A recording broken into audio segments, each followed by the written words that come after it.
certificate, and then the evidence would be admitted, which is not very satisfactory at all. And it partly goes back to the point that Brian was making earlier, which I think is highly relevant. There is a case in English, or I can't remember the name of the case, but it was a case of adducing the evidence of telephone records. And the question of the authenticity of the records arose. In this particular instance, the judges in the Court of Appeal accepted the evidence of the telephone operator that the operating system was operating reliably.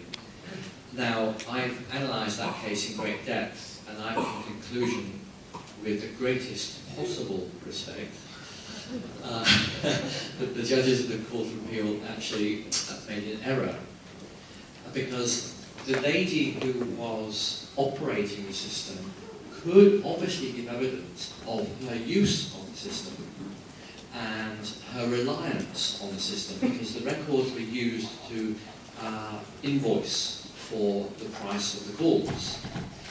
But she could not give evidence of whether the system was operating properly or not. She couldn't, for instance, tell the court how many times the software had been updated over the last year.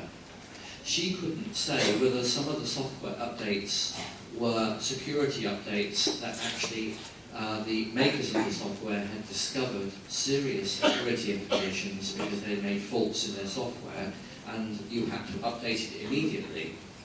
Now, how many of us update our computers every month or every week with security updates? Well, if you're a Microsoft user, of course you do it every day.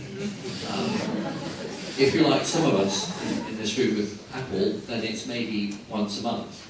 Even Apple now have to start doing this quite seriously.